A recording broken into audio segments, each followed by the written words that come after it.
Hey everyone, hope you're having an amazing day. It's Mark Wiens. I'm in Chiang Mai, Thailand. Today is a very special day because we're going to a restaurant which is called Waiting for May, which is, it is the definition of what farm to table means. The food is driven and is powered by the produce. And then after we eat, we're gonna go to Ori9in Farm, which is where the ingredients are grown, and Chef James is going to show us around the farm. He's gonna give us a full tour of what they do, and I'm gonna share this entire ultimate farm to table learning farming experience with you, all coming up right now in this video.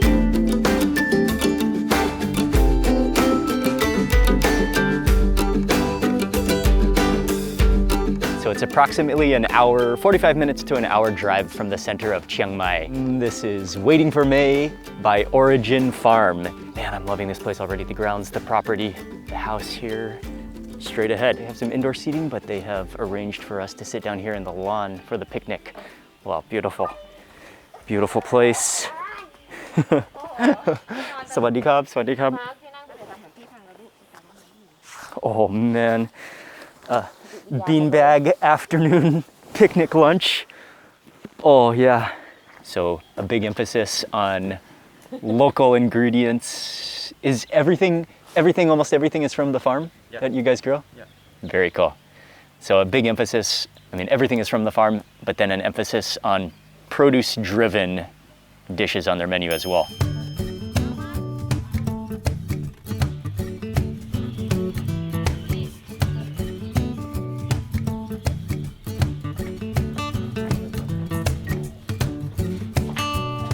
Right.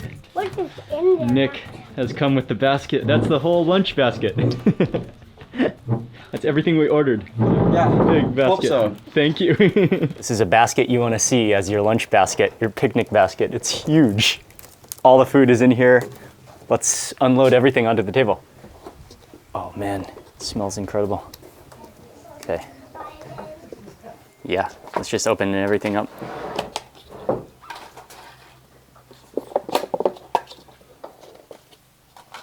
Immediately you pop open those covers, you can just smell the freshness of all the produce and how everything is so produce driven. Okay, so this one is the garden fresh salad. There is beautiful yellow tomatoes salad, plus some kind of an herb chopped up in there. I will probably add the dressing first. Or should we just start with this since the dressing is on it? Yeah, let's just start with this. Very cool how they've got all eco-friendly not silverware, woodware. Let's just start with the salad. That's calling my name immediately. I want one of those tomatoes, fresh greens, and that herb chopped up on top, bruised and chopped up.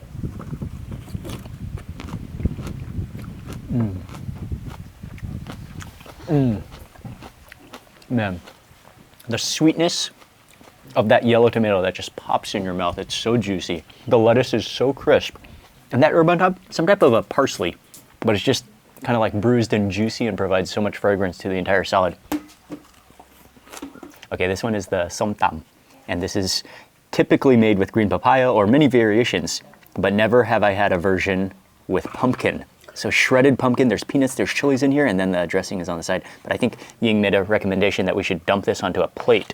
That way, we'll be able to mix it all up because you've got to really mix it with the dressing. Oh man, so shredded, there's carrots in here, shredded pumpkin, those yellow tomatoes again. It almost looks like shreds of cheese. It's so vibrantly, like cheddar, so vibrantly yellow. And then we will add, the dressing.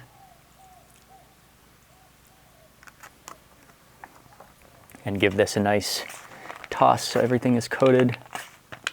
And the yellow tomatoes just blend right in too.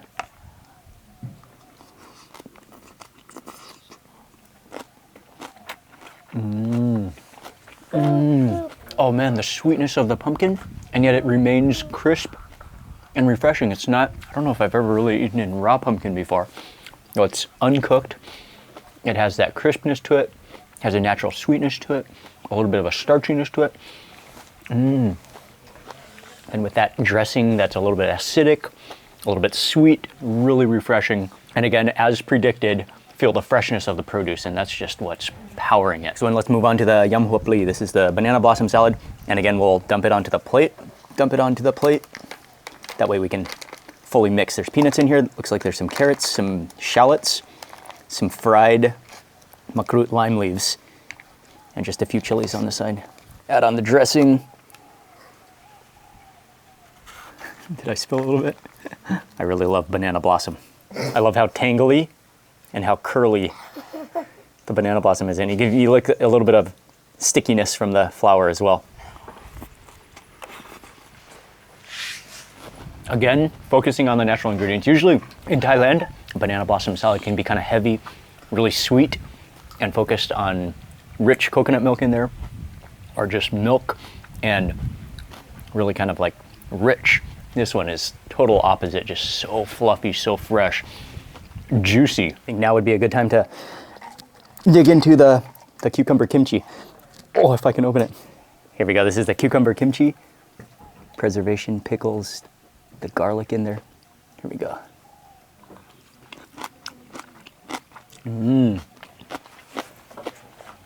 Oh, you taste the ginger in there. For me, it's almost like a mix between a kimchi and a dill pickle.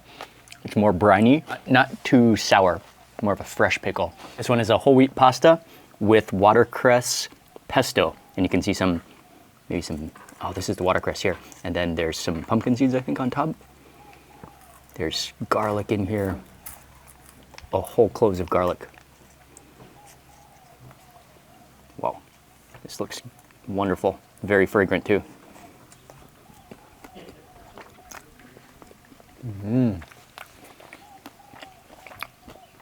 The fragrance, the basil in there, the watercress, the garlic, and just a little bit of olive oil, I'm sure. And then I like those actually pumpkin seeds on the top, which gives it a nice touch as well. I'm trying to get that whole clove of garlic. There we go. I couldn't get it on this wooden fork.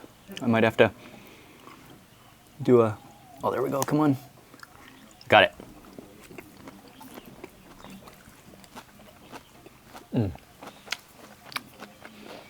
That garlic is sweet. Oh man, that's delicious. Okay, and then the next dish, this is lab het, which is mushroom lab. So northern Thai dish. There is a variety of mushrooms in here. There's shallots, there's garlic, there's cilantro, there's lemon, and there should be, there's dry chili in here, and there's also some fried makrut lime leaves.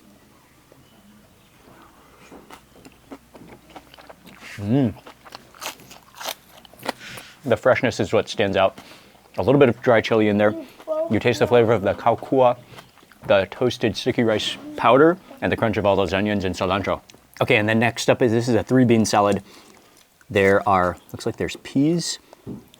There's some long beans in here, maybe just a few long beans. And then 2 different other types of beans, a white bean and a little red bean.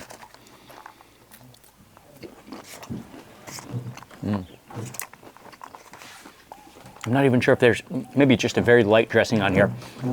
But again, it's that starchy freshness of everything. A little more hearty and filling than the rest of the dishes, which I love. I love beans. I love peas.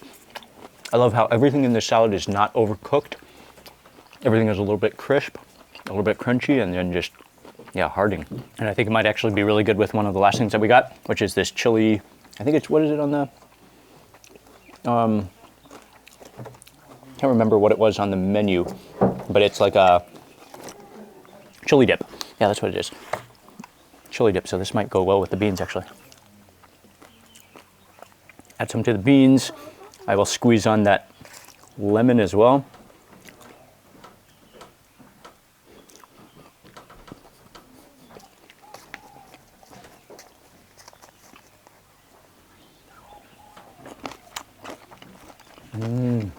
Similar to a northern Thai namprik num, which is these green namprik num chilies, which are roasted, except this is more fluffy, lighter, maybe a hint of fermentation in, or more like a pickle almost, and a chili dip at the same time. Stands out about everything that you'll eat here at Waiting for May is the freshness and the attention to the produce that surrounds us. We're eating within the farm, within the environment where all the food comes from. And we're gonna sit here, we're gonna relax, we're gonna keep on eating and finish everything before then we're gonna walk around and see some of the farm and what they do here.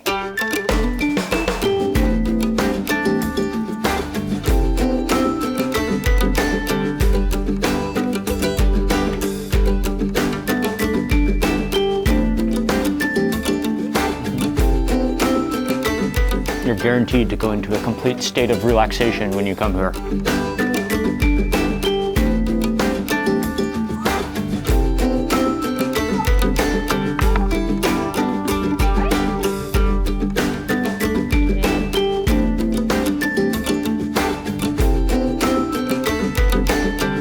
Thank you very much. Yes, need a hat. Lunch was fantastic. And now we're gonna see where all the ingredients came from. We're gonna meet with, well, we're hanging out with Nick, and then we're gonna meet with Chef James, and we're gonna go on a full tour of the farm. Thank you. This is amazing. Water provided too. Nick, you were telling me this is 500 rye? Yeah. The entire farm? And I guess I'll do the conversion, but it's huge, a huge farm. 800,000 square meters.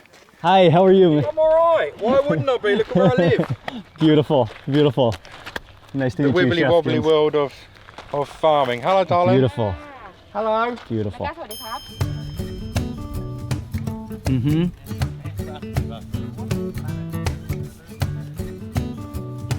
The next row is chilies, which are just blooming and almost neon in color. You gotta see these chilies. So if you're going to do it, live by the sword, die by the sword, right? If you're going to go out there and do it, make sure you do it. Make sure you're as transparent as can be. Because, you know, why bother lying? You had lunch, you can taste the difference, right? Oh man, the freshness. You can taste. I mean, you could just tell how produce driven it was. It's all about that. And cut away all the fluff. How local it was. Yeah. Because also not only organic, but transportation. Yeah. You lose some of the flavor. Didn't right? even leave my land. They were picked this morning. Picked this morning. Yep, picked this morning. That makes a huge difference too. We do a supply chain to domestic, and we do a supply chain to businesses, right? So what we do is we do picked, packed, and delivered within 12 hours. Wow. Yeah. And we leave the dirt on. That even, we leave the dirt on. And that even preserves the nutrients too, right? Because as soon as you pick, you lose nutrients. Yeah, right? as soon as you pick, and B, as soon as you prepare. So if you wash the vegetables, they start to deteriorate. Mother Nature's a smart woman. She grows vegetables with a little coating of dust or something on it, right? The soil's there to protect them. So the soil, if you're pulling something out of the ground, like a beetroot, and it's got soil on the root, leave it there. Because that's Mother Nature's bubble wrap. It just keeps them all compact. So we send it with the dirt as well. That's awesome. So you get awesome. People never return the dirt. They always return the boxes. They never return the dirt. Each one of the tunnels that you see over here is rented by somebody. Oh, okay. Welcome to the new world. This is retained farming. Farming traditionally is feast or famine, right? Loads of money, then nothing. Loads of money, then nothing. Balance it out, actually not a great deal of money in farming. So we said that has to be a better way of farming than that. So we've come up with a retained model. So you rent space. Wait, and these are individuals or individuals, hotels, businesses, hotels, restaurants, condo blocks. Okay. Condo blocks get but together. Even and say, individuals can do it too? Yes. So if you wanted a small space, the customer who rents the space says, right, I want to grow good tomatoes. You had tomatoes at lunchtime. They taste like tomatoes. They're awesome. So good. You want to grow figs, you want to grow tomatoes, you want to have lettuce that's not hydroponic. Because hydroponic is nothing. You lose the nutrients. There's nothing in it. There's nothing in it. Styrofoam lettuce. You might as well just eat a piece of paper. But it looks like lettuce, right? And that's what hotels want, don't they? On a breakfast buffet, they want something that's green, so they buy fake lettuce. And anyway, so you can go back to basics. You can go, right, so every 3 months we'll advise you what grows in that particular season. So basically, this then takes out the feast and famine. So we come up with this business model. So we have 32 tunnels currently, rented by hotels, restaurants, schools, hospitals. So we're out to set the world straight, mate, in our own little way. What a philosophy, dare to be different. That's what we say. If the world goes wrong tomorrow, we have the two things in life that you need, and that's food and shelter. Cut away all the rubbish, the materialistic things. The only thing you need to live, to survive, is food and shelter. So when you're having a really bad day, ask yourself, do I have food? Yes. Do I have shelter? Yes. Then you're actually having a good day. Because a lot of people ain't.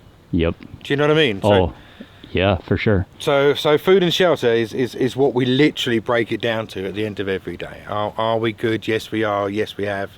And then, okay, tomorrow's a new day. Arts. It's called the dark arts.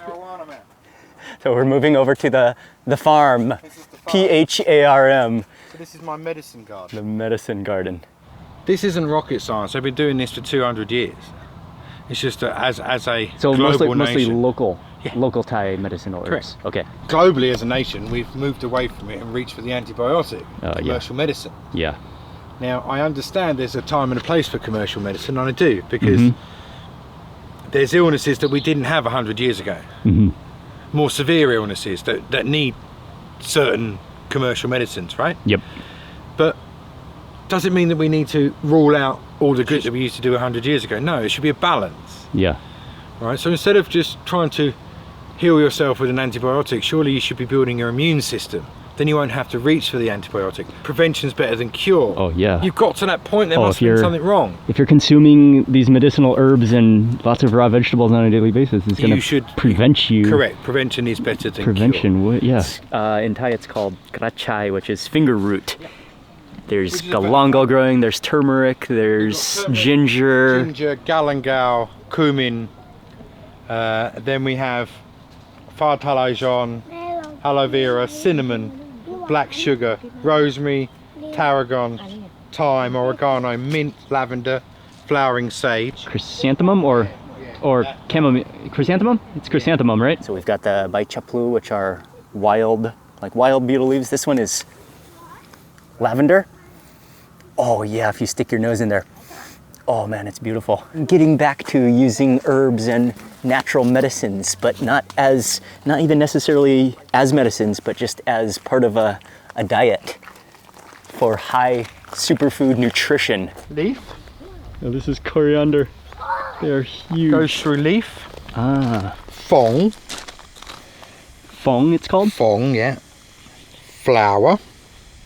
And then seed. Each is edible, and each has a different flavour. Still coriander, but has a different flavour. Wow. Coriander flowers, 3 different stages. I'm gonna try, Daddy. Amazing. Right? Yeah. Completely different to the leaf. Almost it is like you taste the coriander in it, but it's more floral, yeah. It's more perfume. Man, yeah, more perfumed. Look at this coriander. These are trees of coriander here. Flowering dill.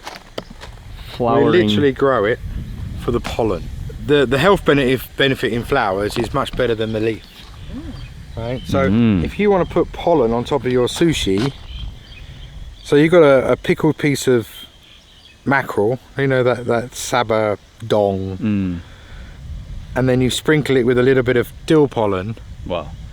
It's so good for you, but also gives you a completely different angle. You're almost going down the Scandinavian feel. Oh, thank you. Okay, I'm gonna take a little shower of dill pollen.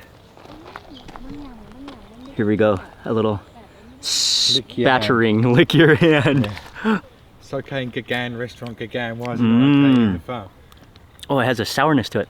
Has an acidity. Wow.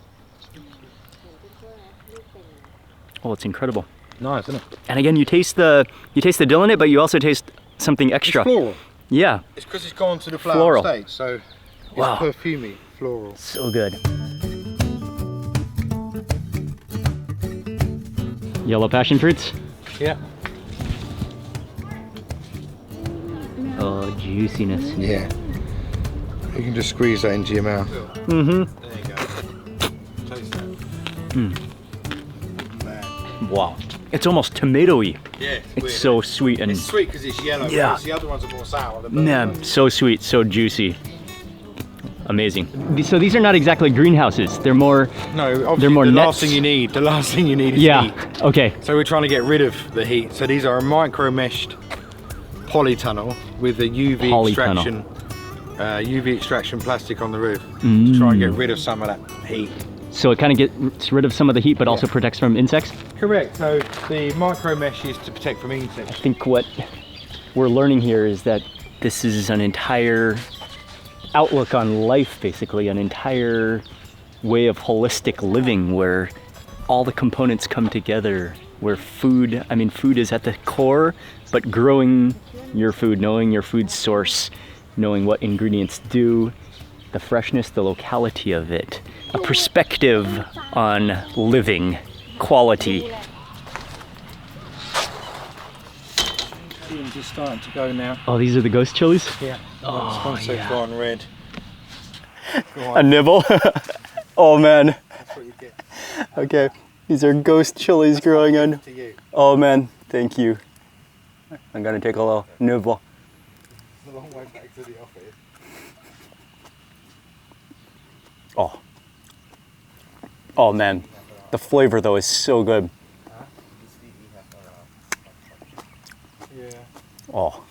They're nuts, isn't they? Yeah. They're spicy. You don't think they're spicy? I think it's coming. I think it's coming. But at first it's sweet though. Yeah. At first it's sweet. Oh yeah, it's spicy. Wow, but it's so much flavor. Yeah, so much flavour. Oh, it's so good. Yeah. Ooh, chocolate chilies. And when you get to the seeds, oh yeah, I can feel that heat coming.